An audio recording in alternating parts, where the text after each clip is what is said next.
After a 2-year interval due to the COVID pandemic, Model Rail Scotland has returned to the major show scene in Britain at its home in the Scottish Event Campus in Glasgow.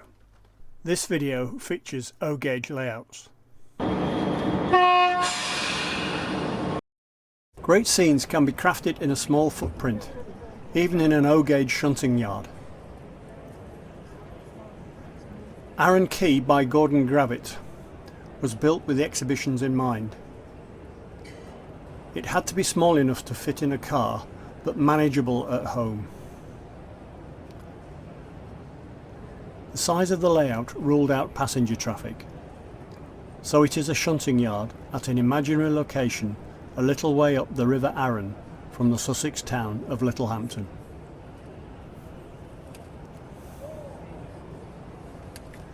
Two scenic baseboards measuring 3 foot 9 inches by 1 foot 9 inches form the major part of the model, with a small 2 foot diameter turntable providing offstage storage. The boards are transported in a simple ply box with a hinged top that holds the boards face to face. The O-gauge stock is transported in aluminium storage boxes, partitioned to hold each item securely. Track work is built to O-gauge fine scale standards, with the actual gauge reduced to 31.2 mm to improve the appearance and running through the crossings. Stock is mainly built from kits with Alex Jackson design autocouplers. O-gauge in a small size footprint has meant that the layout was completed in a reasonable time, about 3 years. Hillport Goods, exhibited by Steve Farmer and modelled in O-gauge. The yard handles mainly commodities and sundries traffic in vans and open wagons, which are brought in on trip workings. Also to be seen is domestic coal traffic, along with tanks of heating oil to the Canal Fuels siding. Traffic to Midland Steel and Albion Cement Terminal also comes into the yard to run around and drop wagons off to be shunted out. Track work is by Pico and control is analogue with a handheld controller to allow movements up and down the layout. Buildings are from the Skytrex range and are scratch built with greenery from Woodland Scenics and Green Sea. Locos are ready to run from Heljan and Dapol, with rolling stock from various manufacturers of kits in O-gauge along with a few ready to run wagons. Canal Sidings, presented by the Helensburgh and District Model Railway Club and modelled in O-gauge. Canal Sidings is a single line branch which passes a disused canal and a factory, which is still rail served. There are sidings on each side of the line, with 3 inside the factory fence, where it is supplied with vans, opens and tank wagons, bringing goods in and out. Across the main line is another 3 sidings which used to service the canal but are now used as extra sidings for the factory. An old crane and loading bank provide extra facilities. The passenger services are provided by single car DMUs.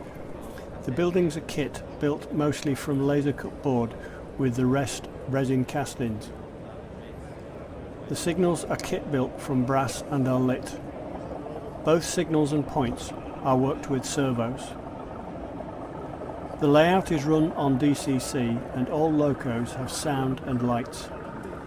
Locos are a combination of Heljan and Dapol ready to run, with the rest built from JLTRT, MM1 and Easy Build kits.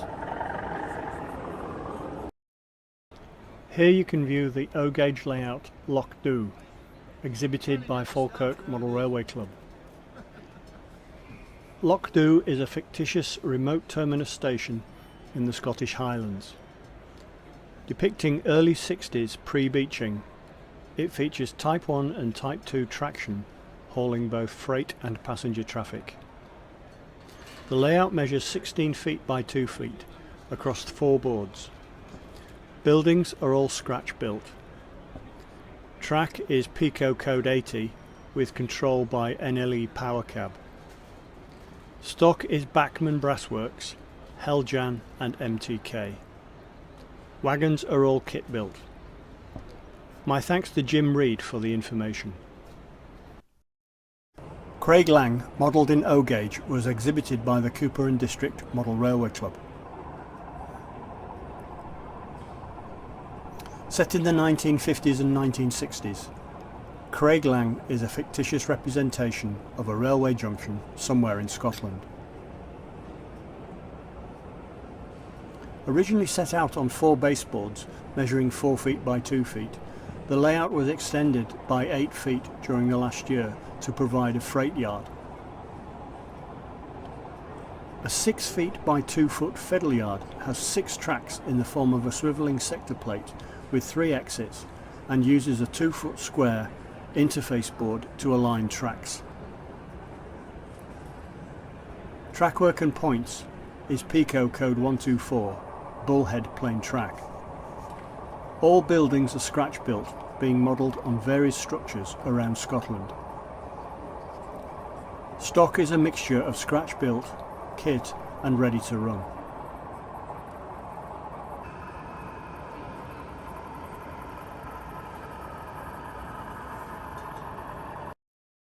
Hyde Lane O-Gauge MPD is inspired by the Healy Mills marshalling yard in the West Riding of Yorkshire. Measuring 4.8 metres by half a metre, it is constructed from 9mm birch ply cut into 1220mm by 500mm boards. Trackwork is C&L with plain track sleepers scaled to 8 foot 6 inches. The sleepers were glued to the baseboards and the chairs were threaded onto the rails, then fixed to the sleepers with plastic weld. Wiring for the DCC control system was then added. Locomotives are DCC controlled, while point motors are conventional DC.